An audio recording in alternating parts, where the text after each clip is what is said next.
Boa noite. Estamos iniciando mais um Afinando a Conversa. E no programa de hoje nós vamos falar sobre o áudio e o técnico de som também. Para falar um pouco sobre esse assunto, que é muito vasto, estamos recebendo hoje em nossos estúdios o engenheiro de áudio, músico e produtor musical, Humberto Coelho Souza. Exatamente, querido. Obrigado, viu? Muito obrigado aí pelo convite. E é um prazer estar com você aqui. Prazer é todo nosso, Beto. Obrigado. Falo Beto porque eu já te conheço há um tempinho. Sim. Mas, Humberto, é bom conhecer agora mais profundamente aí de quando você começou, né? Eu sei que o papo aí de áudio é muito interessante, tenho certeza que muita gente vai gostar. Sim. Que é muito vasto, né? E a gente vai sintetizar aqui, né? Na verdade, toda essa trajetória e o que é o áudio, né? Sim. Porque ele é bem complexo. É muito complexo. Então a gente... Mas antes de falar do áudio em si, como entrou a música na tua vida, Humberto? Tá, vamos lá. Eu sempre gostei muito de música, tá? Então, quando eu me mudei para Fernandópolis, tá? 1986, isso. Que eu saí de Brodowski e fui para Fernandópolis. E a gente encontrou um grupo de amigos lá, que onde um casal desses amigos do meu pai, né, da minha mãe, tinham uns meninos que tocavam também. Mas eram pequenos, tal, e aquilo ali me despertou. Então a gente começou a brincar de tocar teclado, eu comecei a me interessar. A minha irmã tinha um pianinho Hering em casa. Uhum. Então eu brincava com os meninos ali com o teclado, eu chegava em casa e falava, pera um pouquinho, mas o que era aquilo? Deixa eu ver. E ia me interessando, tá? Quando virou a década, né, de 89 para 90, como a gente já havia comentado, existia um tempo de quaresma que não existia baile nenhum. Nada acontecia de parte de música. Uhum. E uma banda da cidade precisou de um tecladista. Isso aí nós estamos falando das bandas de baile. Das bandas de baile. Foi exatamente onde eu comecei como músico, né? Uhum. Que foi o primeiro contato meu com a música. Foi nisso aí. Então, eu parti para... Então, vou ser o tecladista da banda. O guitarrista que tocava muito bem teclado me ensinou todas as nuances de... Porque o músico, você sabe disso, o músico de estúdio ele é de um jeito... Sim. O músico de conservatório é de outro e o músico de banda é de outro jeito. Então, eu, como sempre fui autodidata, eu tive que aprender, tipo assim, o cara ensinando, ó, é isso aqui, aprende isso agora, depois você vai estudar para saber o que é que você está fazendo. Uhum. Eu não estudei primeiro para depois fazer. Eu primeiro aprendi a fazer para depois estudar e saber o que era. Então, por curiosidade, eu sei o que é um dó, uma sétima maior, uma sétima menor, enfim. Sim. Isso aí, por curiosidade, eu fui mais já fazendo todos os acordes sem saber o que era também. Mas começou a despertar aí a questão do ouvido, né? Só ouvido. Né? É só ouvido. Eu não sabia ler partitura. Uhum. O máximo que eu fazia era colocar uma cifra, dó. Uhum. Então, porque eu sabia que era um dó, depois ia para um ré menor, para um sol. Então, escrevia o nome do acorde, né? Sim. Mas tudo, solos, que timbre que está usando, que região que está usando, que isso é muito importante. Você pega, por exemplo, um guitarrista e um violão hoje, os dois fazem o Fá, por exemplo, na mesma região. Uhum. Aonde o guitarrista teria que fazer numa região e o violonista numa outra região. Tá? Que abre mais harmonia também. Abre mais e não choca, né? E não choca. Então, isso tudo eu já comecei a aprender com os outros músicos, é óbvio, nos anos 90. Então você já entrou, já te deram o pulo do gato. Exatamente isso. Eu pulei várias etapas. Foi muito suado. Uhum. Como eu te falei, eu tenho um nível musical médio, né? Não sou virtuoso, nada disso. E hoje, lógico, com a experiência é onde a gente consegue dar uma destacada, né? Mas é devido ao que já foi vivido no passado. E nessa época, Humberto, quais teclados tinham lá? Aliás, que estilos que tocava a banda? A banda tocava de tudo, por incrível que pareça. Tá? A gente tinha uma seleção grande de música lenta, que é o que eu toco hoje na banda também. Então, a banda que eu tenho hoje, de flashback, ela não é um flashback de pista, é um flashback de recordando como eram os bailes dos anos 90. Tá? Você pega a banda Santa Maria, Apollos Band, enfim, eu vou pecar aqui se eu esquecer de alguém, né? Então a gente fazia o repertório, era música lenta, vamos dizer assim, a hora que mudava de seleção, para não ser brusco, o que você fazia? Saía da música lenta, entrava numa Mania de Você, Rita Lee, tá? Depois fazia um sambinha mais lento, caía num samba mais acelerado um pouco, né? Que não tinha pagode na época. Sim. Nessa época. Tá. Ia aparecer 2 anos depois os pagodes. Mas enfim, era dessa forma. E o formato do baile eram duas partes. Então tinha um intervalo no meio. Ah, tinha um intervalo. Tinha um intervalo. E a segunda seleção começava exatamente da mesma forma.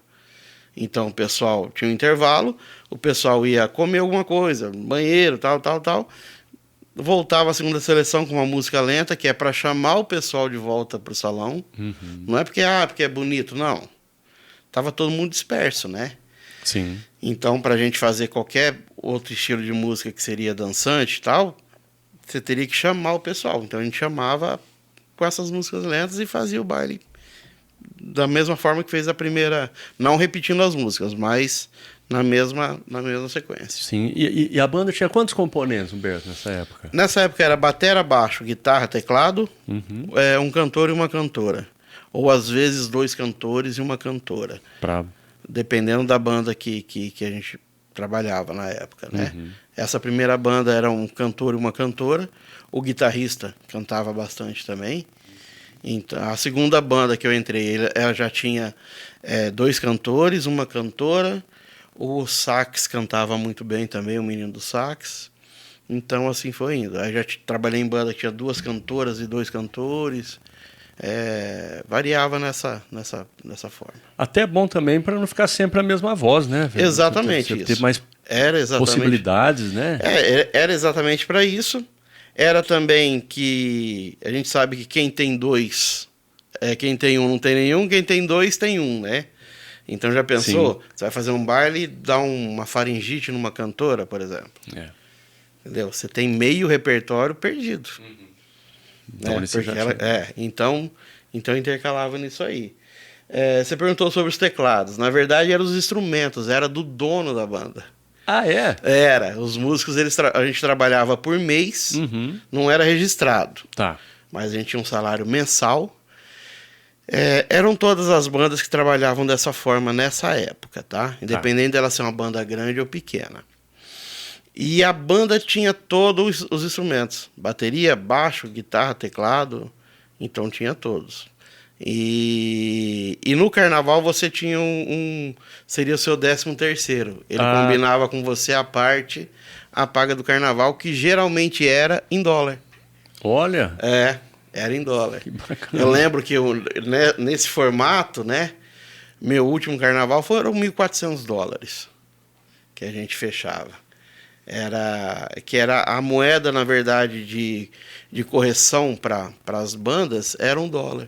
Então os bailes eram vendidos em dólar, alguma coisa nesse sentido. Nossa, que legal. E, então, antes do carnaval já tinha o baile que eles falam do Réveillon? Existia o Réveillon. Quais eram os 3 bailes mais, vamos dizer assim, fortes para a banda? É o Réveillon, o Carnaval e o baile de Aleluia, que era depois da Quaresma. Porque depois a Quaresma não Exatamente. Ninguém, né? Então, como não tinha baile, o baile da Quaresma era um evento. E depois surgiram também os bailes do Havaí.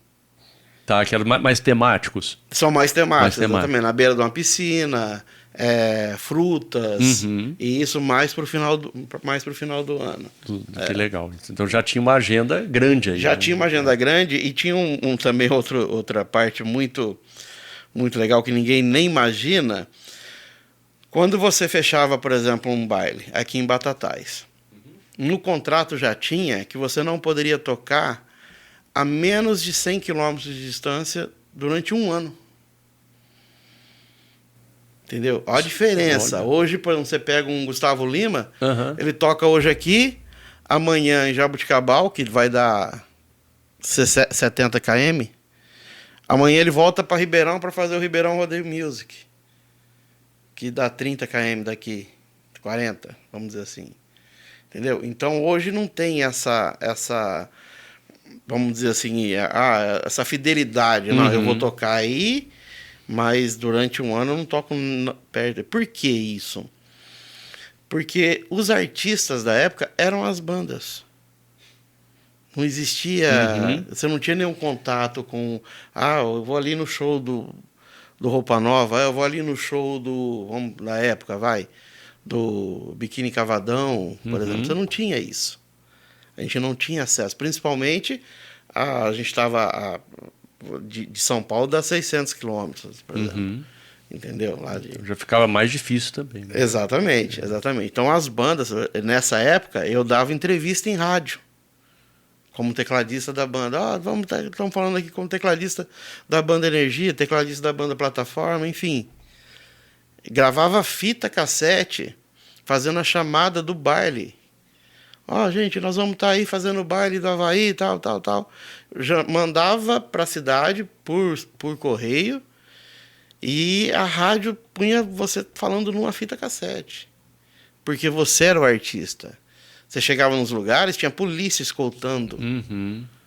Então, era uma magia, tinha uma magia, né? Tinha uma magia, era toda uma produção, todo um que hoje não existe mais, né? Hoje não existe mais. Hoje o músico, aliás, faz um tempo, me corrija se eu estiver falando errado, mas há bom tempo eu já vi algumas bandas, não vou citar nomes, mas que já só estavam os cantores, os cenários, e os músicos ficam atrás. Exatamente. Vamos dizer que sempre foi assim, mas existia uma magia de ser o artista, mesmo que o tecladista ficava lá no fundo, ele era um artista. Aí foi mudando tudo a parte de baile. Hoje você pega uma banda de baile, ela toca sertanejo. Você pega uma dupla sertaneja, ela toca sertanejo. Então não tem... Então uma variedade de repertório. Exatamente. Tanto é que quando eu toco com a Espaço VIP, que é uma banda de flashback, você vê Marmanjo chorar lá embaixo. Entendeu? Porque ele queria ouvir, não sabia onde que ele ia conseguir ouvir aquilo.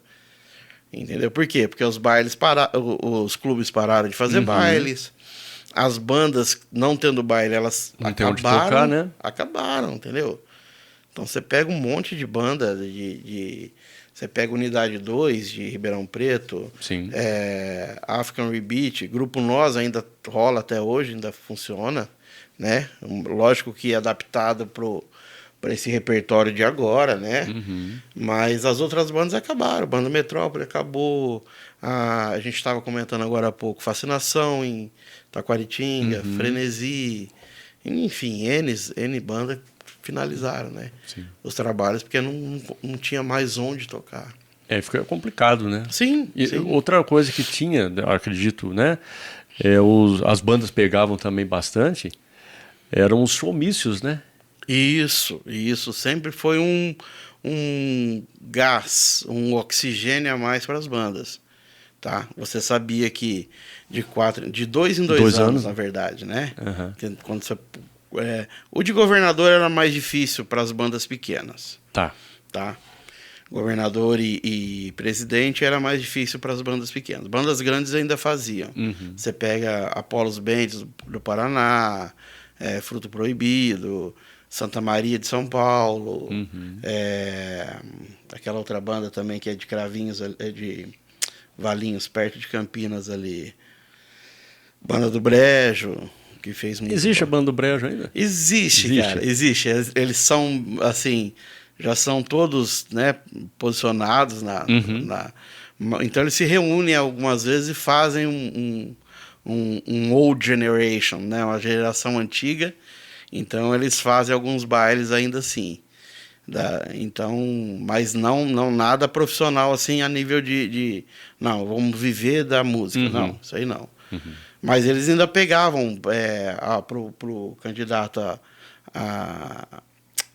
Prefeito? Não, a governador, alguma coisa nesse sentido. As bandas menores já era mais para prefeito. Uhum. Já era mais para prefeito. Mas é que nem você falou, eram 30 dias ali de ganhar muito dinheiro. Uhum. Muito dinheiro mesmo, onde a banda respirava, os músicos também, então ganhava. Quando cortou isso, já começou a mexer no tendão de Aquiles das bandas, né? Então de 90 a 98, mais ou menos, só como tecladista. Como tecladista. Aí onde eu comecei a fazer a transição para técnico de som. Eu já gostava de mexer, né? Uhum. Eu tinha os teclados, tal, que eu usava da banda. Não era. Depois eu comprei um da banda também. E então eu tinha uma mesinha de som, ligava no aparelho de som, sabia o trâmite do. Esse aqui liga aqui, aquele ali para sair o som ali. Tal. E quando eu fiz essa transição, que foi quando um técnico de som nosso ele passou mal em um dos bailes, quando nós chegamos na cidade. Ixi. Então ele teve que ser internado e o som ficou ali dentro do ônibus, que a gente viajava no ônibus com som e tudo, né? Uhum. Aí eu falei, vamos tentar ligar isso aqui. Nunca tinha ligado, nunca tinha imaginado como que é. E conseguimos fazer funcionar meio PA, fez o baile, tranquilo. Depois a gente foi ver o que era, como que ligava, e eu comecei a tocar teclado e mexer no som. Em cima do palco. Em cima do palco. Então comecei a fazer essa transição. Eram 2 tecladistas, né? Era mais fácil. Roberto, quando a gente fala em PA, para quem não conhece, o que é a sigla PA? O PA ele é uma sigla que vem do inglês, do Public Address. Na verdade é PA, né? PA. Tá. Public Address, endereçamento ao público. O que joga para o público. Então o PA vem dessa sigla, que é Public Address, né? Endereçamento ao público. Uhum. Então ele vem, que são as caixas que ficam para o público. E nessa época era tudo mais pesado, né? Era tudo muito mais pesado, tudo muito mais fraco, né? Que você pegava também, uma né? caixa daquela, ela não fala do jeito que fala uma caixinha hoje, que a gente estava comentando, uma QSC, uma JBL hoje. Uhum. Tem que ser uma caixa muito grande. Só que em compensação o som era diferente. Era um som mais... A gente fala mais quente, tá? Que é o mesmo caso do vinil. Uhum. Você já ouviu um vinil? Opa, tem diferença. Isso, de um CD. E o CD, a diferença do MP3 é muito grande. A juventude de hoje não sabe. Não imagina o que é. Mas a gente sente. Esses dias para trás, eu não lembro quem que falou para mim. Falou, cara, um jovem também, assim. Um dia eu quero ouvir o som de um vinil. Me deu um susto. Falei, cara, tá tão longe assim. Longe. Entendeu? Que eles não conseguem entender qual essa correlação de som, né? Que aí é lógico, que aí da parte técnica vem de taxa de amostragem, né? De compactação em bits, enfim, aí é uma série de fatores que o pessoal foi começando, vamos dizer assim, eles foram destruindo aos poucos o som. Para chegar hoje no MP3, entendeu? Então, e com muito mais qualidade, e com muito mais tecnologia, por exemplo. Hoje, para você, estão voltando alguns vinis, algumas produções estão fazendo em vinil, é caríssimo hoje é muito caro. Mas estão pegando os estúdios de hoje, assim, com a tecnologia que tem, fazendo em vinil, tá vindo ouro, pra você ter ideia. Você ouve aquilo lá e fala assim, não pode ser. Porque os vinis antigos você ouve e ainda percebe um chiado, um noise, né, que a gente fala, né? Tinha os noise reduction, que para tirar isso aí, mas não podia aplicar muito porque perdia a qualidade, então né? Você sentia aquilo. Hoje não, hoje tá vindo cristal e com o punch do vinil. Que legal, hein? Unindo as duas coisas, né? Exatamente, exatamente. Bacana. Isso que me fez fazer essa transição. E aí, então, depois você falou, opa, peraí, agora... Eu falava assim, pera um pouquinho, eu não tenho que tirar música. Não tenho que comprar teclado do ano. e tô ganhando a mesma coisa que o cara ali, não, deixa eu aqui. Deixa eu fazer essa parte aqui, né? A parte do som. Então as bandas tinham os técnicos? Não. Não? Sim, mas não era o técnico. Ele era o carregador, Fazia o motorista, depois ele era o técnico. Depois tem que fazer tudo, né? Exatamente isso. Tanto é que teve algumas bandas que eu fui trabalhar de técnico depois, que eu ainda tive uma resistência do pessoal. Que eles queriam que eu carregasse as caixas. Eu falei, não vou carregar, eu sou técnico de som. Uhum. Entendeu? Não, mas como assim? Aí eu tive que provar, fazendo a técnica, que o técnico deles não era técnico. Tá vendo? Isso é um técnico. Uhum. Se você tinha um Severino. Tá, um faz tudo. Um faz tudo. Entendeu? Então, aí o cara, não, é verdade. Não, realmente a diferença é grande. Então, aí eu comecei a viajar no ônibus da banda, porque as bandas tinham geralmente dois ônibus. Um da técnica, que viajava o som e a técnica, e o outro chegava depois com os músicos. Eu já começava a viajar com os músicos, chegando na hora da passagem de som, então eu ia lá, o som já estava pronto, porque é onde eu ensinei o menino a montar. Então, entre montar um som e operar aquele som, é um caminho muito grande. Sim. O cara pode ser impecável montando o som. Ele montou impecável. Deixou um CD rodando, uma musiquinha ali. A hora que eu chego, eu venho, assumo pra fazer o show. Que é o que acontece hoje, né? Então, hoje você manda o rider técnico para a locadora, pedindo o que você quer. A hora que você chega, já está pronto, você só vai operar. Sim. Humberto, né, e nessa época, você está falando, era tudo analógico, né? 100% analógico. 100% analógico. 100% né? analógico e 100% nacional. Ah, é? Sim. A parte de alto-falantes também? Tudo. Mesa de som. A banda que tinha os importados eram banda, por exemplo, o Placa Luminosa.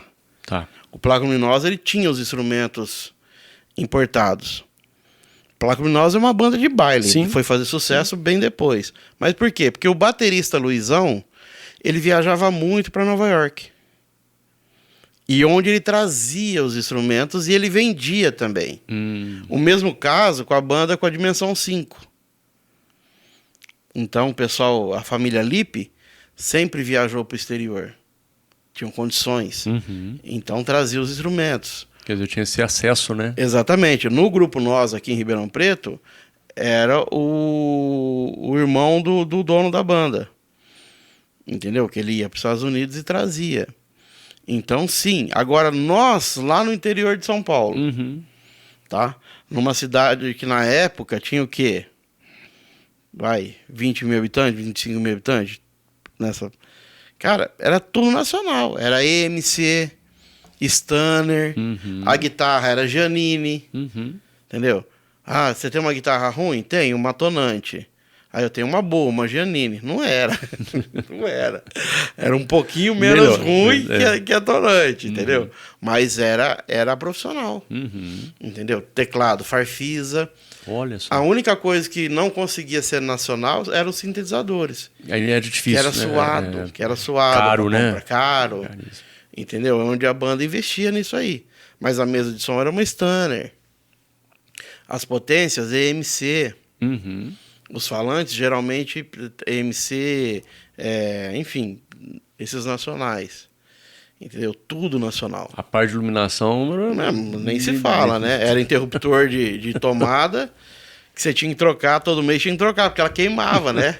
Você punha ali, então punha lá um celofane. Né? Na frente, né? Pra você ter uma ideia, não tinha acesso à gelatina de canhão.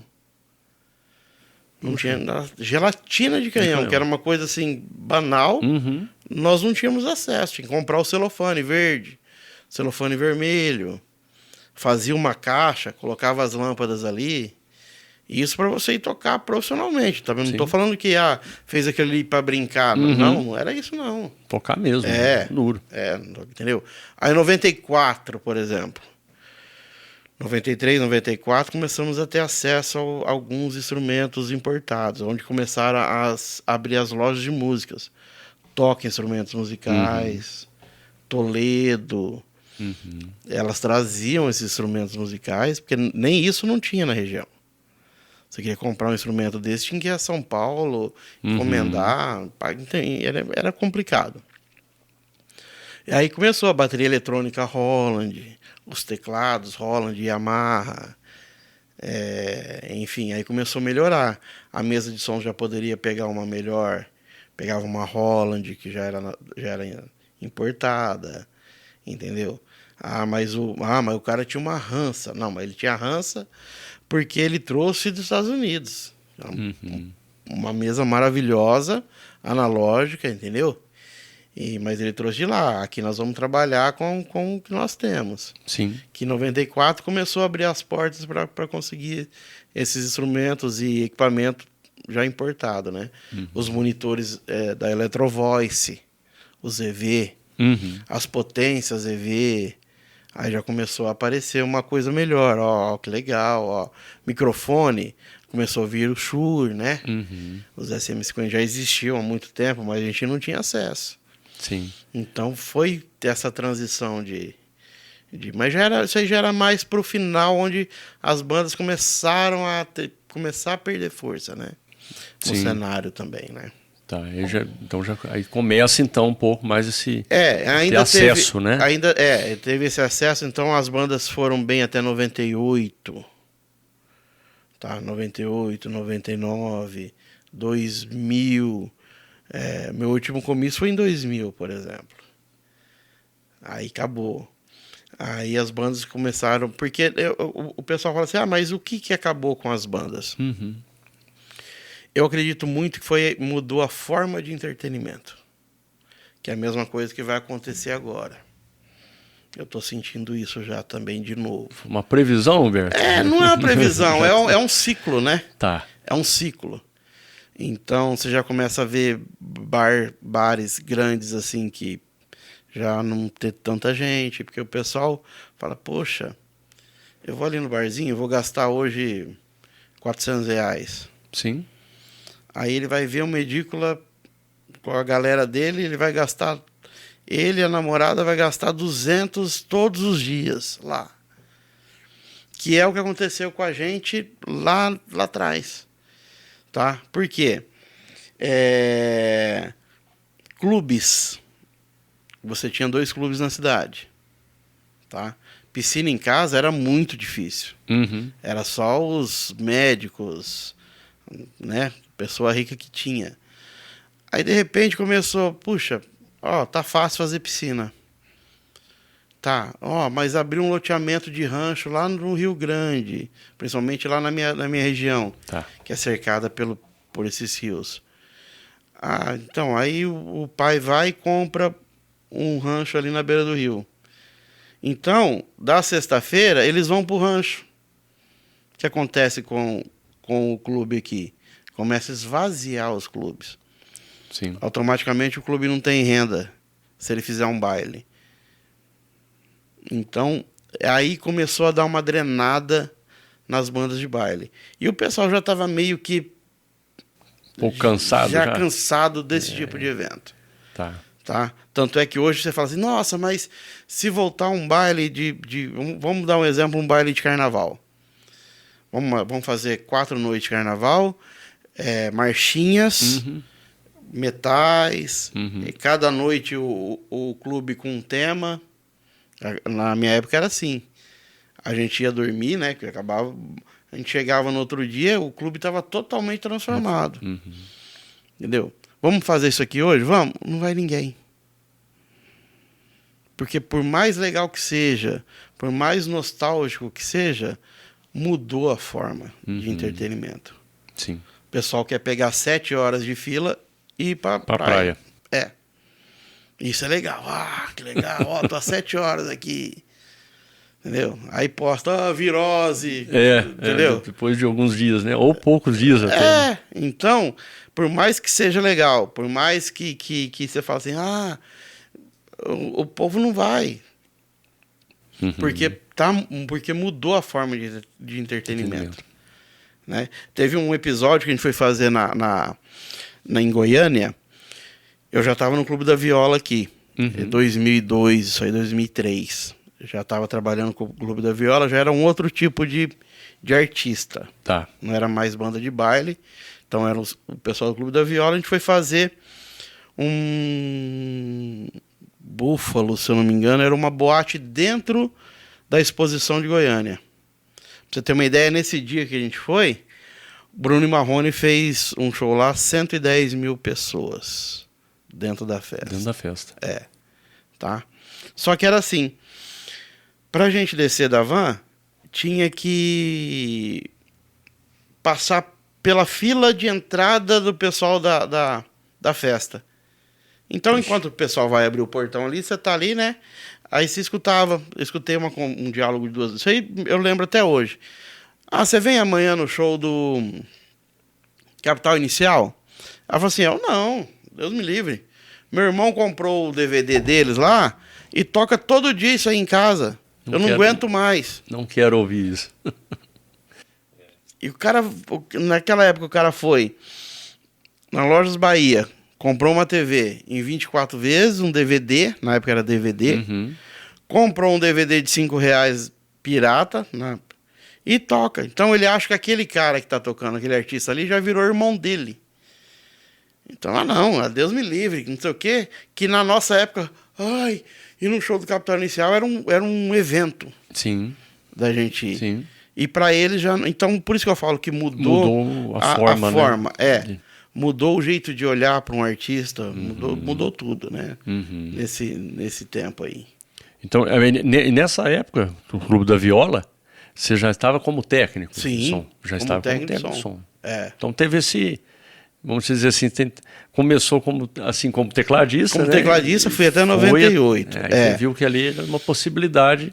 De ser técnico, e eu comecei a ficar mais confortável como técnico de som do que como tecladista. Entendeu? E então essa transição foi pouca, foi coisa de 1 ano e meio, 2 anos no máximo. Eu já estava só como técnico. Sim. Entendeu? Eu já estava só como técnico, já trabalhando junto com locadoras que já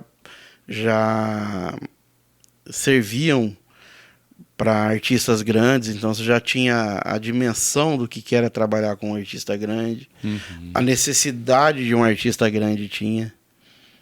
Então, eu saí de uma banda de baile do interior para começar a trabalhar. Eu não trabalhava diretamente com os artistas, sim, mas com a empresa que prestava serviço aos artistas. A locadora, né? Isso, exatamente. Lógico, você tem que ter um bom profissional, né? Sim, e aquilo ali você vai absorvendo, né? Eu era meio uma esponja. Eu absorvia tudo mesmo, assim, sugava, né? Como se diz. Então isso aí foi para onde eu comecei a ficar mais confortável, que é a parte de áudio. Sim. E aí como é que foi esse contato aí com essa parte? Foi naquele susto, né, que a gente teve, que, pelo amor de Deus, quem que vai montar o som da banda? E foi falando, legal, aqui, que eu consegui. E se eu fizer isso aqui? Nossa, ficou melhor, hein? Até esse último comício que a gente comentou, sabe? Eu comecei a trabalhar numa banda chamada Tropical Brazilian Band, de Rio Preto. E eu entrei no meio do comício. Então, eram 45 dias, eu entrei e tinha acho que uns 7, meio não, no começo, mas já havia passado uns 6 comícios, mais ou menos. 6, 7 comícios. Então eu cheguei cedo, o pessoal já tinha montado o som, eu não sabia como que montava, o pessoal já tinha montado, e eu entrei modificando algumas coisas daquele som que não estava errado, mas podia estar melhor. Tá? Então eu fiquei o dia inteiro, literalmente o dia inteiro, fazendo cabo, tem uma inversão de fase aqui, vamos virar aqui, olha como que veio. Vocês não perceberam? Tem 2 graves que não tá funcionando. Vamos. Olha como ficou, sabe? Então eu vim dando essa geral. À noite, o mesmo locutor dos outros comícios, a hora que ele falou à noite, boa noite, Rio Preto, que foi em Rio Preto isso aí. Ele falou assim, nossa, Vartão, o que você fez no teu som hoje? Olha que... Ele sentiu a diferença, tá? Então, aí o pessoal já começou a olhar com outros olhos, né? Sim. Que uma das bandas que eu tive é aquela resistência em não, ele vai ter que carregar a caixa, vai ter que dirigir, enfim, né? Foi essa. Só que a hora que eles viram, falaram, não, pera um pouquinho, é diferente. E aí foi aonde eu fui me especializando nisso aí, né? Aí saí dessa banda, fui trabalhar com Lucas e Luan, uma dupla famosa, sim. né? Saí do Lucas e Luan, continuei na região aqui, que foi o Clube da Viola, que na época também estava muito estourado. Com o Rob Roger. Vocês trabalhavam muito, né? Muito. Foi o Fred Pedrito quem começou? Fred Pedrito, João Pedro Cristiano. Tá. Isso. E o Matheus Calil, né? Eram os donos do Clube da Viola. Aí entrou o Guilherme Gustavo, Maurício Marcelo. Aí foram entrando as duplas e a gente foi trabalhando muito. O Rob Roger. E a gente foi trabalhando muito. Aqui em Batatais a gente fechava ali, dava sold out, né? Vendia todos os ingressos. Assim, e era direto. E eu comecei a trabalhar com eles. Aí existia, não é briga, não é nada disso, mas tipo assim, aí todos do Clube da Viola queriam que eu fizesse também. Então, hoje não tem o Guilherme Gustavo, então o Rob Roger quer que o Beto vá fazer. Entendi. Então era desse jeito. E onde você fala, poxa, legal. Aí, então, começou vamos dizer, a ficar sério, foi nessa época aí. Foi nessa época. Isso ainda era o analógico ou já estava migrando para o digital? Analógico. Aí começou para o digital justamente com a 01V. Com a Yamaha. Aí começou a aparecer a 01V. Começou a aparecer a 01V e começou a aparecer o sistema de fone. Os in-ears e começou a aparecer o VS.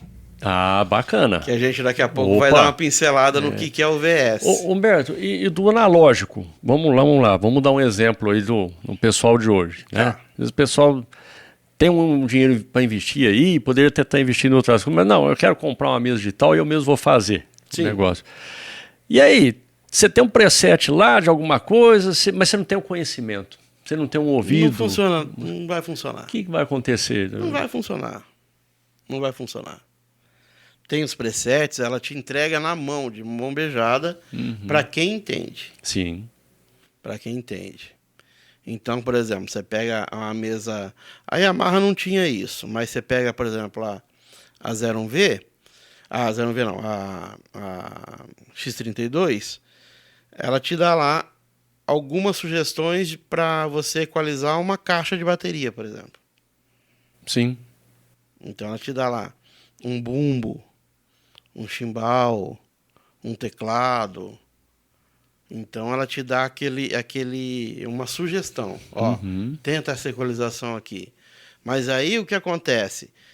Para aquela equalização ali funcionar, vamos dizer, o técnico ele vai ter que ter alinhado o sistema certinho.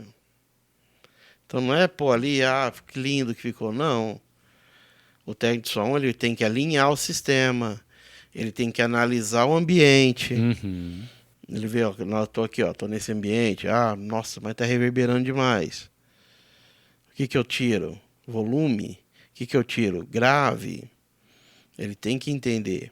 Fazer um alinhamento. Depois que ele fizer esse alinhamento, o que ele aplicar da sugestão da mesa pode vir a funcionar ou não.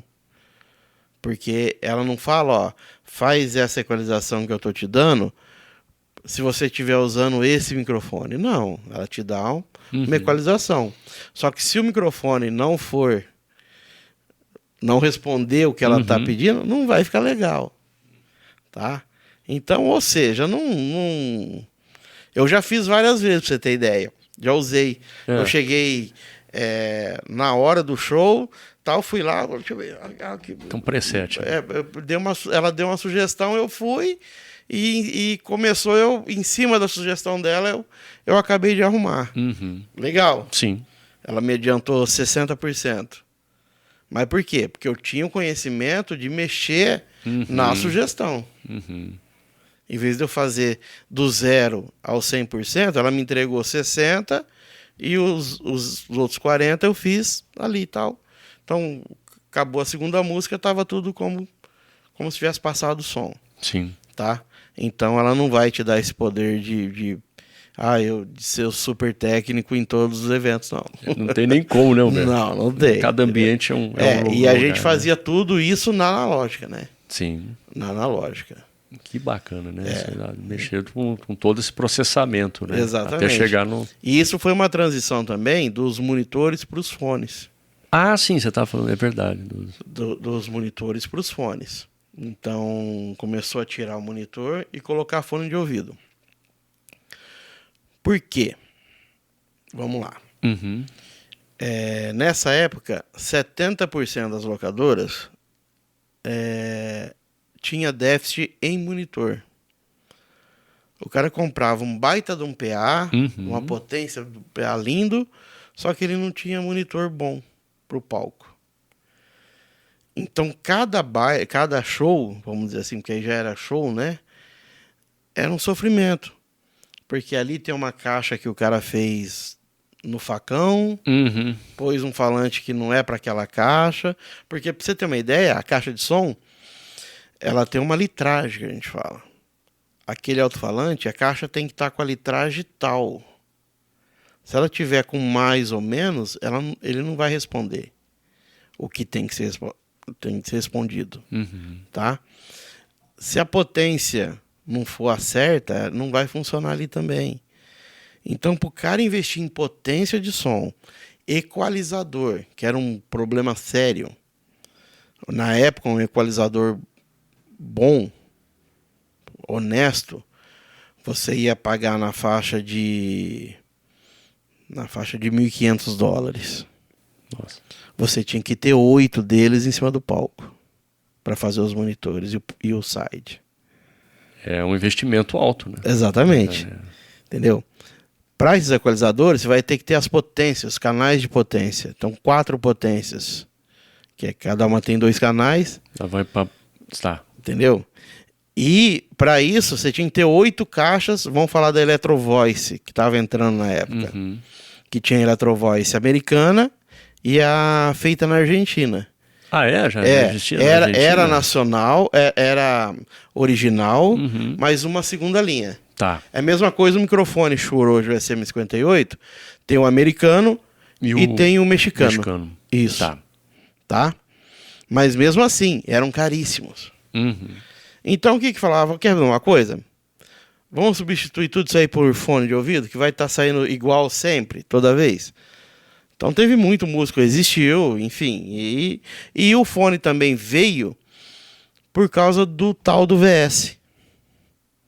Tá, isso é um assunto meio polêmico até, né? É. O VS, não, assim, tô falando, tem gente que... Sim, é muito polêmico. É muito polêmico. Por quê? O VS ele veio para complementar bastante. Ah, mas chegou nessa época aí? Não. O VS vem lá de trás. Que legal. Entendeu? Você pega o Phil Collins, ele tem o VS, que na verdade não é VS, né? É backtracking. Tá. São pistas de apoio. Ela tá ajudando. Por exemplo, você pega a música, eu não vou saber o nome delas, do Phil Collins, que tem umas percussões, do You Remember, por exemplo. Tá. Tem uma cama, tá? De pad. O tecladista faz o piano e tem uns eletrônicos, que foi o próprio Phil Collins que gravou. E isso era soltado junto. Inclusive tem uma passagem que o tecladista dele fala, que ele fala, eu comprei minhas baterias, que na verdade era um no-break. Porque para inicializar o computador da época era 20 minutos, meia hora. Então, o VS nessa época já era o computador mesmo, já usava o computador. Sim. Ou usava aqueles aparelhos VS da Roland. Eram os MC50, MC500, que eram sequencer. Tá? Então, o que acontecia? Isso aí veio depois. Veio depois. Esses ritmos eletrônicos, eles tinham que ser comandados por um computador. Tá? Então tinha uns talking box que era gravado e soltado ali.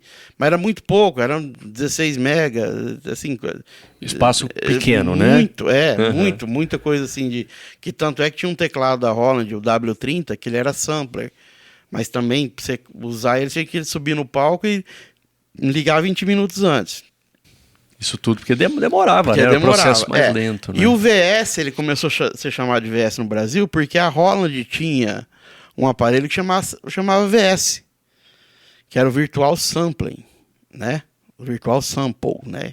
Que você gravava, aí você gravava mesmo, violão, o clique, gravava ali. As pistas separadas, né? As pistas separadas. Aliás, só comentando, bonito até, né? Os VS, que assim, Sim. Uma mesa grande, alguns maiores, né? Sim, tinha alguns maiores. Mesas grandes, né? Para você ter uma ideia, no João Paulo e Daniel usava os ADATs. Olha. Levava os ADATs. Era uma geladeira de ADAT, tinha 3 ou 4, entendeu? Que ficava embaixo do palco, nem em cima não podia, porque as bailarinas pulavam. Sim. E eles tiravam a sincronia, porque como era 8 pistas só em cada ADAT, eles tinham um sync, que um conversava com o outro para rodar a fita junto. E algumas vezes parava, mas aí a banda continuava. Porque o que acontece? Qual que é o preconceito hoje? Eles acham que o VS é um playback. E não é. Playback é uma coisa. O VS é um complemento de instrumento. Tá? Então o tecladista está aqui numa baita de uma harmonia bonita da música, aí entra um violino. Aí ele tem que parar de fazer harmonia para fazer um violino no outro teclado. Quando o cara faz? Não. Põe no VS e o cara vem tocando violino e o tecladista vai tocar teclado. Ele não vai tocar violino. Mesma coisa sanfona. O tecladista é para tocar teclado, não é para tocar sanfona. Isso é uma coisa interessante, o Humberto falou, porque eu lembro, só comentando agora, fazendo um parênteses, numa época que eu comecei tocando em banda de pagode, e aí, vou dar um exemplo da banda Raça Negra. Tá. Então, tinha hora que começava numa música mesmo. Tinha o strings, né? Sim. Começava ali no meio, com o piano já fazendo uma caminha ali, né? Isso. Depois, um pré-refrão, já começava uma flauta com som de bells. Isso. E no refrão, além de ter os sax. strings, aí começavam os metais. Isso. Pronto. Isso. Aí eu falei, você tem que ter vários timbres. Exatamente. No mínimo 2 teclados ali para fazer. Na banda que eu trabalhava, eu tinha 6 teclados. 6 teclados? 6. Tocava Olha com só. 6 teclados. Uhum. E era justamente isso aí, por exemplo. Fábio Júnior, Caçador. Pronto. Ele tem uma flauta lá. Entendeu? Aquilo ali já ficava ali. Por quê? Porque ela acabava a flauta, eu entrava aqui. Os metais. Eu já vinha no piano aqui piano. embaixo. O tecladista sofria pra caramba. Nisso eu já né? programava os outros 3 que estavam aqui pra outra música. Sim. Porque esse aqui tinha que ficar nesses timbres até ela acabar. Uhum. Eu não ia falar, peraí, gente, acabou a música. Deixa eu trocar. Aí eu vinha aqui no outro, fazia aqui, já programando esse aqui para as outras. Tá? Não tinha favoritos nos teclados nessa época, Humberto? Tinha já? Tinha sim, sim e não, mas mesmo assim, ele tinha 8 favoritos. É pouco, né? Você tinha 60 músicas no baile. Pouco, Entendeu? Então você tinha que chamar e mesmo favoritos, você, na verdade, montava os timbres e punha ali. Então ela ficava muito específica para aquela música. Não tinha como Exatamente. você usar em outra, de repente. Né? Exatamente, entendeu? Aí, depois de um tempo, eu comecei a colocar um só para piano. Não interessava. Aquilo ali é piano, um DX7, por exemplo. Tá. Ele ficava só pro piano elétrico. Sim, que é maravilhoso, né? É maravilhoso. O 01/W ficava só para piano mesmo. O 20 deixava pro string. Entendeu? O outro aqui, pros pads, pras flautas, enfim, já ficava certo. Já rodava meio que tudo igual, mas, né? Mas já pré-definido. O VS veio para você sintetizar tudo isso numa pista e você tocar aqui. Você tocando junto. Então, mas fica feio. Não fica, cara. Não fica. Você sabendo usar o VS, não fica. Sim. E aonde precisava dos fones, né? Porque aqui, no teu ouvido, tinha o clique. Depois de um tempo, começou a regência. Da pessoa falava, ó, agora vai ter o ataque em metais e depois você vai entrar em dó maior. Então vamos lá, 3, 4, pam, pam, pam, dum, dum. Sim. Então a regência falando como. Então foi evoluindo isso aí. No VS, né? No VS, que na verdade o VS puseram o nome por causa dessa máquina da Holland. Mas ela chama Backtrack. Backtrack. Então você pega hoje Roupa Nova, que puta de uma banda, não tem o que falar. Sim. Vocal e instrumentos também. Usa o VS. Entendeu? Tem dupla sertanejos. Aí eu não vou citar nome porque depois vira cortes e a gente acaba. Mas tem dupla sertaneja que elas começaram o show delas em VS. O VS 100%. Bateria, baixo, guitarras, violões, cordas. E o técnico ia substituindo de acordo com a necessidade. Com o desenvolver do show.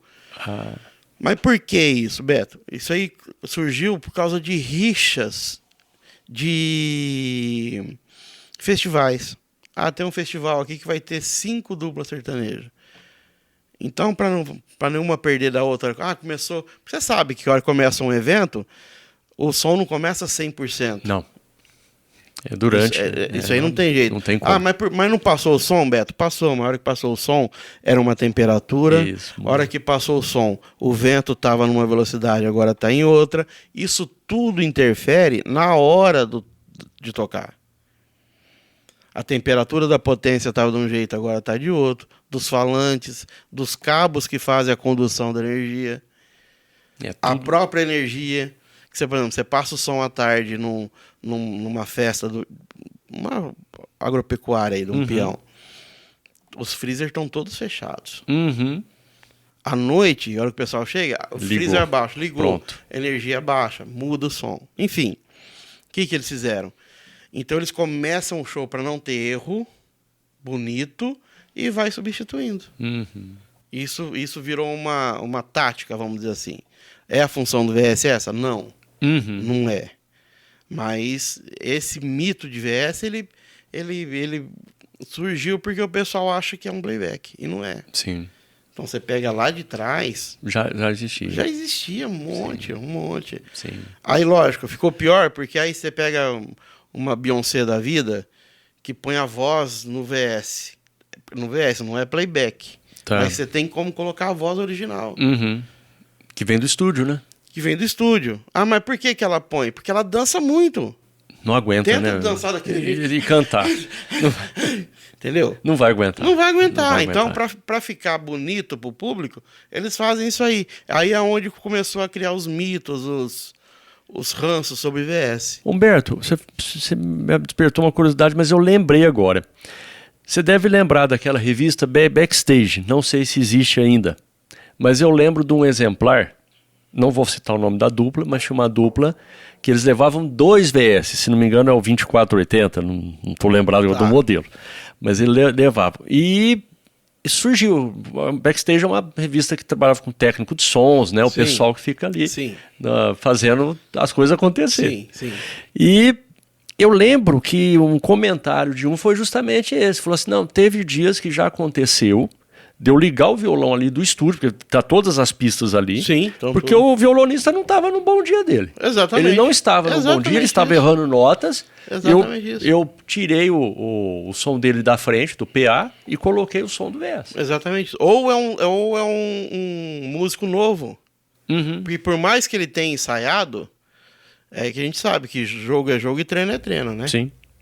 Então, por mais que ele tenha ensaiado, chegou no palco, o pessoal solta o VS, ele vai se adaptando, primeiro show, segundo show, terceiro show, tira e ele assume. Tá? Até ali... Essa é a função do VS? Não. Não é. Isso que é importante, você ressaltar isso. Não é. Então, começou a ter essas ramificações da função do VS. Tá? Por que eles levam 2 VS? Chama redundância. Hora que, se um parar, o outro continua tocando. Porque aí fica muito feio. Tá, aí é pior a situação. Exatamente. Toda banda tem redundância? 90% não tem. Não tem, né? Então acontece muito de parar. Só que hoje o público nosso não tá tão seleto. Não vai perceber a hora que para o VS. Tá? Entendi. Então o que acontece? Lógico, hoje tem dupla, vamos falar de dupla sertaneja, vai, que tá levando um baterista, um baixista. Por quê? Porque tá tudo no VS. Violões, guitarra, acordeon. Aí sim, aí se parar o VS vai ficar feio, fica um batera e um baixo tocando. Entendeu? Aí sim fica feio. Mas essa é a função do VS, eliminar esses músicos? Não. Não. É só somar, né? Exatamente. Como você falou do Phil Collins. Exatamente. Tinha uma percussão eletrônica. Exatamente Depois isso. o cara vai fazer um piano, põe um pad ali, né? Isso. Então você pega no YouTube, você pegar do You Remember, que começa de cima, você vai ver. Tem... E você vai ver um computador, não sei o que era aquilo na época. Mas eu tô falando de 82, isso. 83, tá? Que era onde ele dava o play, ele organizava tudo para tocar. O computador ele vai fazer tocar a TR-505 da Boss, que era na época que tinha, tal. E depois começou a vir os teclados com sequencers, né? Então a gente usava muito isso no baile também. Um que foi aclamado bastante era o JV1000, se não me engano, Sim, né? eu tenho um. Você tem um, Beto? Tenho. Falando nisso, você tem uma coleção de teclados 11 lá, né? teclados. 11 teclados. 11 teclados, todos vintage. Que legal. Todos vintage. Todos Holland, misturado. Misturado. Holland, Korg e Yamaha. Yamaha eu tenho os dois DC7, DC7-1, DC7-2. Olha. Raro, hein? Raros. Korg tem o T2, T3. Excelentes instrumentos, hein? Sim, sim. E o 01/W também da Korg. Holland eu tenho o JV1000. Que tem uma MC50, tem um isso? MC50 nele. Tá. Exatamente isso. Que é o que faz a gravação em disquete, em flop disk. Flop disk. Tem um A33, que é um controlador Holland também. Tem um JV35, que é um sintetizador muito versátil para isso aí. E um E35, que já tinha o E já era dos ritmos eletrônicos. Isso. Foi uma série de grande destaque, né? Sim, E16, E66, E35, enfim, disso aí. Tenho um Kawai, um K11. Tenho da Holland também um D70. O K11 é sintetizador? É sintetizador. Todos eles que eu estou te falando. Todos sintetizador. Exceto o E35. Tá, exceto o E35. Então, deixa eu ver o que mais aqui. Tenho duas relíquias também, que é o Cássio, o CZ1000 e o CZ101, que é o 1000 menor. Tem essas relíquias aí, enfim. Que legal, Humberto.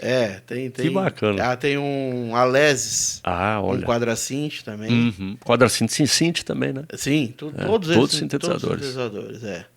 Então tem aí uma... São instrumentos que fizeram história, né? Sim, são todos de... E por que eu tenho timbres, isso aí? né? E eu tenho uma Roland R8 também, a bateria da época, 1992. Porque a banda, a Espaço VIP, como ela toca músicas daquela época, eu tenho que ter os instrumentos daquela época para fazer. Para ela chegar o mais perto possível do timbre que eu usava na época. O D50 eu tenho também. Um teclado que é um... Entendeu? Eu tenho o D50. Tem umas nuances nele bonitas, né? Sim. Lindas, a Another Day Paradise e tem a fantasia da Another Day Paradise, entendeu? É o D50. É o D50, Então, quer dizer, esses timbres, esses sons, aí você, voltando um pouco agora no áudio, né? Quando você comenta aí de ter aqueles sons do timbre dos teclados, isso serve para o áudio também, Alberto? Serve. Quando a gente fala o áudio, assim, o som, o equipamento. Sim. Tanto é que, por exemplo, eu trabalhei em duplas agora mais recentes. Foi o Hugo e Thiago, né, que fizeram Fama da Globo e saíram e tal. Viajamos para África, para um monte de lugar. E o Marcos e Belucci, também, que é uma dupla de renome nacional. Só que o som que você faz, por exemplo, o Marcos e Belucci, não tem nada a ver com o som que você faz para uma banda de flashback. Uma banda vintage. Porque o som, o timbre é diferente. E é onde que a gente tem que ter esse feeling.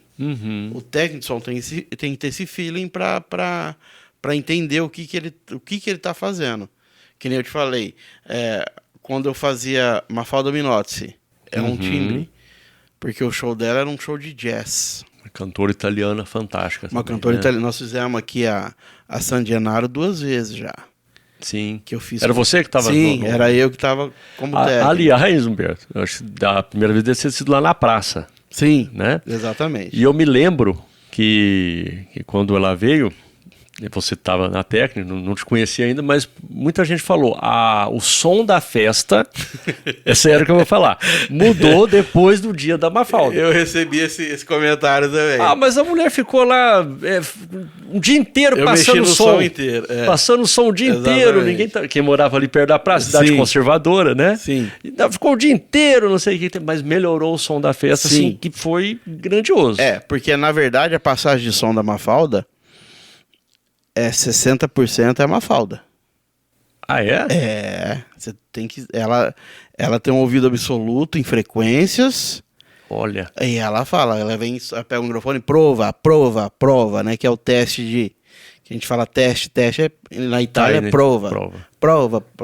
Beto, pega a frequência de 3.15, e você pode ir, mas vai grandão que é aquilo. Olha só. Exatamente. Às vezes a gente desconhece esse lado dos grandes cantores, né? Sim, entendeu? Então, dessa forma, e ela, com esse ouvido, o Paul, que é o guitarrista dela, que é americano, Sim. é de New York. O Paul também. Please. E você pode confiar. Pode fazer. Olha que bacana. E é onde eu lembro que falou, não, depois vocês fizeram o som, mudou. E em muitos lugares são desse jeito. E nós tivemos uma sorte, nós estávamos com um grupo de música italiana, na época era uma outra formação. Que tocou depois. Nossa, então é uma maravilha aí, ó. Eu fiz o som por tabela para vocês. Muito bom, ficou excelente. Então, para ela é um jazz, né? Para ela é um jazz. E, por exemplo, vamos falar agora de um outro artista internacional que eu fiz também, que é o Billy Paul, que é soul music. Aí é um outro tipo de som que você tem que fazer. E isso tudo eu consigo ter esse feeling por ser músico, né? Sim. Por ter tocado essas músicas na banda. A gente tocava Earth, Wind Fire, Jorge Benjor, Al Jarreau, entendeu? Aí vinha em Ray Conniff. Então você tinha que chegar o mais perto possível. Porque banda de tanto baile quanto músico. Sim. E tanto quanto técnico de som. Sim. Porque a banda de baile sempre teve um pouco essa exigência também, né? 100%. De fazer assim o mais fiel possível, 100%, né? Tinha que ser o mais fiel possível. É. E o público daquela época era muito mais refinado musicalmente, eu tô falando. Sim. Tá? Sim. Musicalmente. Se um cantor nosso desafinasse, quem estivesse dançando lá embaixo olhava pro palco. Não xingava nada, mas percebia. Mas percebia, Então, por exemplo, para você ter uma ideia, as audições para mudar um guitarrista, um tecladista, um baterista da banda, ela era mais de um mês de audição. Um bom tempo. Exatamente. Você bom ouvia tempo. milhões de candidatos para entrar na... Hoje o baterista não vai, você solta no VS. Entendeu? Então, mas você tá mais tranquilo hoje, então, Beto? Hoje... Não, porque não tem mais músicos, né? Tá. Não tem mais comprometimento. A verdade é essa. É isso. Eu ainda, graças a Deus, no meu esquema lá, eu tenho um pessoal que gosta do estilo de música que faz, então mas eu vejo o pessoal que eu atendo, não tem comprometimento. Essa semana é semana que vem é outro, então, mas na outra semana eu não posso porque... eu já ouvi, o cara falou assim, eu não vou porque a prima da minha namorada vai fazer aniversário e minha namorada quer que eu vou no aniversário da prima dela. Aí chama outro. Não, é o descomprometimento, né? Sim, eu já fui tocar com pedra no rim, tomando 80 gotas de Buscopan composto de 20 minutos. Pra não faltar. Pra não faltar. E eu não podia faltar, né? Triste isso, né? Assim, a gente tá falando de uma Sim, coisa... de uma coisa que, na verdade, passou a ser um hobby. Lógico, o cara tira uma grana, mas, entendeu? Ah, não, eu trabalho em tal lugar, eu só posso ir depois de tal lugar. Outra coisa também, você vai chamar um músico hoje pra tocar, ele fala assim, você pode tocar sábado? Ele fala, que horas? Não, você não tá entendendo. É sábado, é o dia inteiro. Nós vamos sair de viagem. Ah, não, aí eu não vou. Porque eu já tenho 2. Eu tenho das 7 às 9 no Tatu Bola, um exemplo, tá? Um exemplo de bar. E depois eu tenho das 9 às 11 na cachaçaria. Depois das 11, se precisar... Eu tô liberado. Não, beleza. O meu baile começa às 11h30, mas... E aí? E aí? Não passa som, não se atrasar lá, e aí? E pior ainda, eu já vi músico largar o instrumento, porque ele combinou num lugar que ele ia tocar das 7 às 9, só que não começou a tocar às 7, começou a tocar às 8. Só que 9h30 ele tem que estar no outro. Vixe. Então ele largou, porque começou às 9, às 8 não começou às 7. Então ele largou no meio do evento para ir fazer o outro dele. Então isso tá muito feio. Tá muito triste isso. É chato porque fica uma coisa assim, como você falou, descomprometimento, né? Exatamente. E a moral, né? Eu entendo também que a classe tá recebendo muito pouco. Sim. Cachês. Que nem eu falei pra você. Sim. O último carnaval meu foram $1.400. Nós estamos falando em dólares, hein? Em dólar. Então vamos lá, vamos fazer hoje. 6 vezes 4, 24, 6, R$8.400. Um carnaval hoje você não consegue pegar por mais de R$2.500 para tocar um carnaval. Sim. Quer dizer, Carnaval, tô falando. Sim. Agora você pega cachê da noite, é R$250. Beto, eu vou te confessar uma coisa. Depois da pandemia, eu até pensei, eu falei, nossa, antes da pandemia, o cachê que rolava, eu tô falando agora na parte de casamentos, né? Era mais ou menos nessa faixa, de 350 a 400 por música. Esses dias eu ouvi gente tocando por 250. Não tem mais 350, então, 400 reais. é triste ouvir. É triste o que eu falo ver pra isso, você que tá acabando. retrocedemos, né? Tá acabando. Retrocedemos. Sim. É igual outro dia falou assim, mas o bom que você toca flashback, não, o público de flashback tá acabando. Eu tenho 50 anos. Eu não sei se com 60 eu vou conseguir tocar. O cara que vai num baile meu hoje, que tem 50 anos... Vai adorar. Não, vai adorar, mas eu não sei se ele vai com 60. Tá. É. Então o público do flashback... mas aí vem o outro... Tudo bem, mas aqui, o flashback de 2000 pra cá eu já não toco. Não me interessa tocar. Eu toco flashback porque eu toco 60, 70, 80 e 90. Até 90 eu vou. Sim. R.E.M., Stay do Oingo Boingo, entendeu? Esse repertório. Até ali eu vou. Sim. Agora, dali pra frente eu não vou. Não vou tocar. Entendeu? Então, aí já vai morrer o flashback. Pode ser que tenha uns flashbacks aí dos mais novos. Mas não é o mesmo. Não vai ser a mesma coisa. Entendeu? Então a música, que eu falei com você, tá acabando.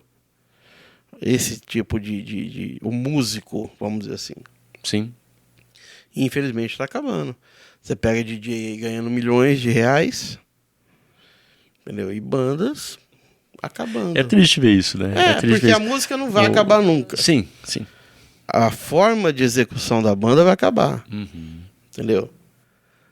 Lógico, é muito mais fácil para um cara levar um DJ do que levar uma banda de 8 componentes. É hotel, é transporte, é comida. Entendeu? E o pessoal não tá mais fazendo conta, não tá mais ligando se é uma banda tocando ou se é um DJ tocando. Esse é o grande problema. Aí a gente cai naquela questão que você comentou, né? Você tinha as pessoas que ouviam, né? As pessoas ouviam de uma forma diferente, valorizando. Queriam ouvir. Entendeu? A pessoa ela guardava dinheiro o ano inteiro para ir no baile de aleluia.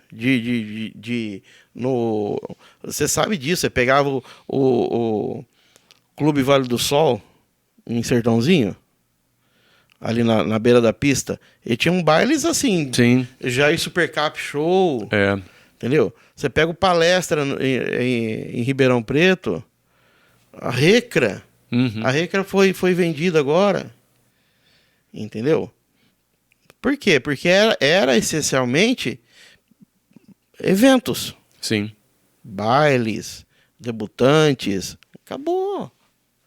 Não tem mais. Quer dizer, eu acho que agora cabe aqueles que estão à frente, Humberto, não sei se é isso, mas começar a enxergar esse outro lado, para onde está indo. Eles enxergam, por exemplo, essa parte de banda. Vamos falar da parte de banda. Só que eles não têm força para fazer voltar.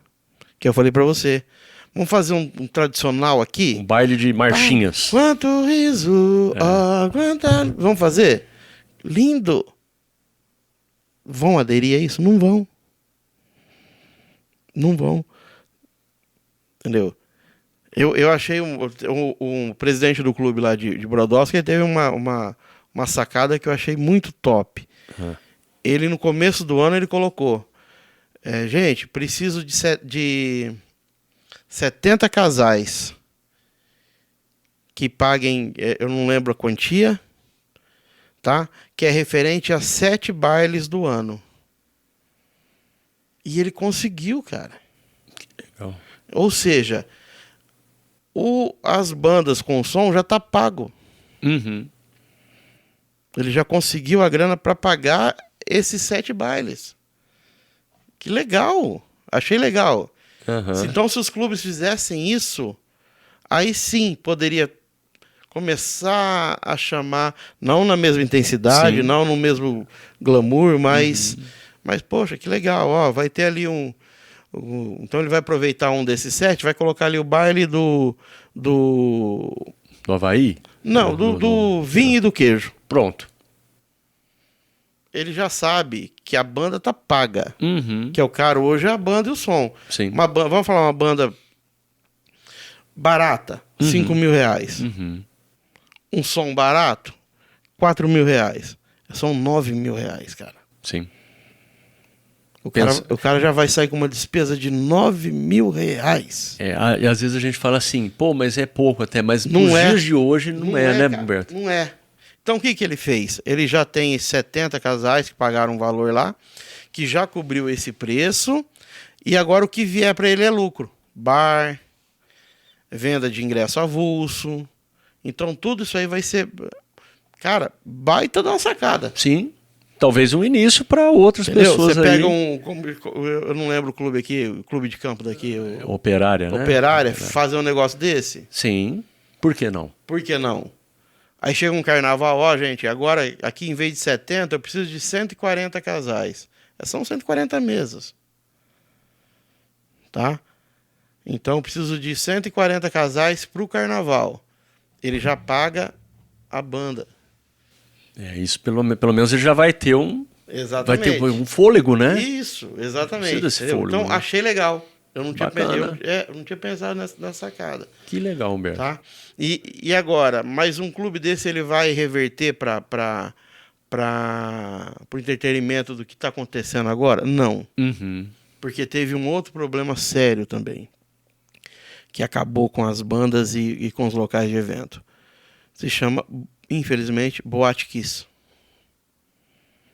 Depois do acidente da Boate Kiss, todos os clubes tiveram que entrar nas normativas do Corpo de Bombeiro, que é porta de emergência, Sim. corredor na área externa, tá? Mas, por exemplo, o clube ele está na rua. Como que ele vai pegar a calçada e fazer Não pode. Não passa no bombeiro. Então teria que se adaptar. Teria que se adaptar, mas não tem espaço físico para se adaptar. Aí o que acontece? Automaticamente não tem alvará para funcionamento. Entendi. Cara, não tem alvará.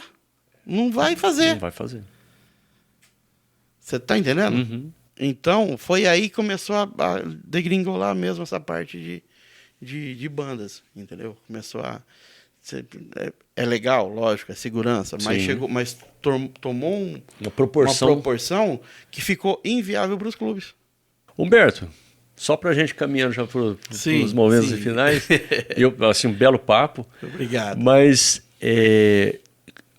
pessoas que estão querendo iniciar no áudio, quero começar no áudio. Tá, vamos voltar para o áudio, que esse aí é o ponto-chave nosso, né? Vamos lá. Quem quiser iniciar hoje, faça um bom curso. Existem cursos no Brasil bons? Sim. IAV em São Paulo. Tem alguns que são bem honestos, vamos dizer assim, tá? Betão, eu não tenho como ir para São Paulo fazer esse curso. Então vamos ver se você realmente gosta do áudio mesmo. Vai em Ribeirão, tem alguns cursos que você consegue ter uma noção básica do áudio. Poxa, é isso que eu quero. Então, a partir de agora, eu vou me especializar em ir para outros lugares. Ah, mas você fez isso, Betão? Não fiz. Mas por quê? Porque eu nasci com o dom? Não. Eu fui meio que aglutinando, foi meio que por osmose. Porque eu estava no lugar certo, na hora certa, no período certo. As pessoas certas, né? É, exatamente isso. Então eu aprendi, não precisei passar por essas etapas. E até porque foi tudo muito natural. Eu não falei assim, eu quero ser um técnico de som. Não. Foi tudo muito natural. Foi muito, a hora que virou para ser técnico, eu não tinha tempo, não tinha condições financeiras para ir atrás do negócio, eu tive que fazer ali. Entendeu? Queimei muita caixa de som. Tem que falar isso para todo mundo, viu, gente? Queimei muita caixa de som. Hoje eu não queimo mais. Mas já queimei muita. Então, por quê? Porque eu não tinha o curso. Tá? Então, quem quer entrar agora? Legal, vai fazer um curso. Online, não sei. Porque eu sou muito ruim de rede social, de quem é bom, quem é ruim no YouTube, eu não sei falar. Sim. Tá? Mas também tem algumas noções que você pode aprender vendo no YouTube, o que poderia ou não. Ali eles dão muita dica, ó, procura tal lugar para fazer, tá? Então é tudo muito... Na nossa época, eu estava assistindo hoje o podcast do Kiko, do Roupa Nova. Opa! Quem puder, assiste no YouTube com Clemente. Corredor 5, né? Corredor 5, excelente, exatamente. Então ele fala, cara, foi tudo muito natural. Ele não falou assim, eu vou ser o Kiko do Roupa Nova. Não. Foi acontecendo. Exatamente. Foi acontecendo. Uma guitarra que ele pegou emprestada de um amigo, quando ele foi devolver, o pai do amigo falou, não devolve não, porque você toca mais que ele, fica com a guitarra dele. Talvez se ele tivesse devolvido aquela hora, ele não seria o Kiko hoje. Sim. Então foi o que aconteceu comigo. Eu fui caindo nos lugares ali. A hora que os caras da banda bateu lá em casa, você tem 45 dias para tirar a música. Mas por quê? Porque era o Beto? Não. Porque não tinha outro. Sim. E eu aproveitei essa oportunidade que me deram para entrar nesse mundo, que foi através de ser músico que eu fui para a área de som. Então, quem quer entrar no som, vai atrás de um curso. Pula etapas. Tem um amigo meu hoje que trabalhou comigo, eu não falo funcionário, nem colaborador, não falo, é amigo. Daqui, o João. O João. Vixe, João. Ele sempre foi muito empenhado. Sempre. Muito e o João me fritou uns 3 meses. Depois que eu vim fazer um evento aqui, ele tocava bateria, né? Sim. Ele me fritou uns 3 meses. Precisa de alguém aí? Não, João, agora não. João, agora não. Um dia eu precisava. Só que eu não lembrava do João. E ele me ligou exatamente no momento que eu estava precisando. Preciso, João, vem. Cara, hoje ele é um dos melhores técnicos de Ribeirão Preto. Aí, trabalha numa banda. Por quê?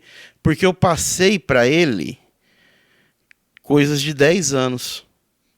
que ele demoraria 10 anos para aprender. O que eu demorei 10 anos para aprender, eu passei para ele em 1. Tanto é que ele não está mais trabalhando carregando caixa comigo. Às vezes ele trabalha, às vezes eu peço, nós dois cata a caixa, faço isso até hoje.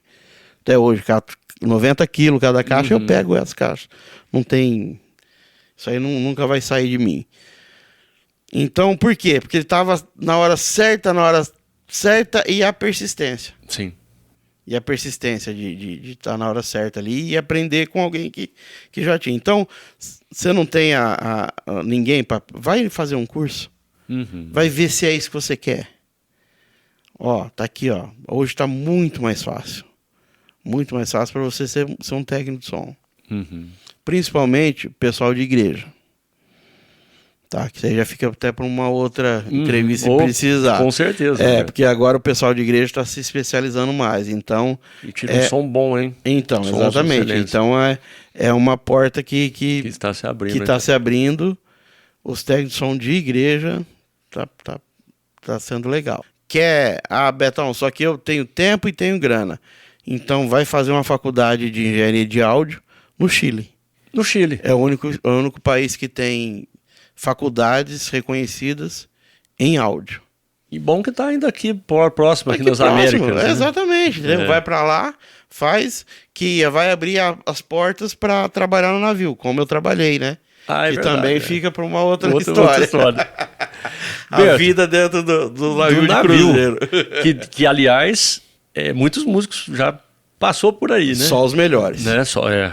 Lá é só os melhores. Não tem só para você né? entender, o navio, ele pega o melhor de cada área. Sim. Então, os engenheiros, eles são gregos. Os gregos são considerados os melhores engenheiros do mundo. Tá? Pessoal de segurança, os russos são considerados os melhores. Parte elétrica, os egípcios. Então, e parte de som, os chilenos. Olha só. Então, todos os navios de cruzeiro do mundo, os técnicos de som, na verdade, são é porque, na verdade, você não é técnico de som, você toma conta de tudo, iluminação, tudo, que é o stage manager. Eles são do Chile. Que bacana. Humberto, só tenho que te agradecer. Que isso, eu que agradeço. A essa maravilhosa entrevista. Tenho certeza que todos aí vão gostar. E eu vou ficar feliz. Se vocês gostarem, eu vou ficar feliz. E nós vamos continuar numa próxima ainda, hein? Vamos sim. Tô agora que você precisar, é só chamar. Obrigado, viu? Obrigadão, Humberto. Eu que agradeço. E uma boa noite a todos que nos ouviram.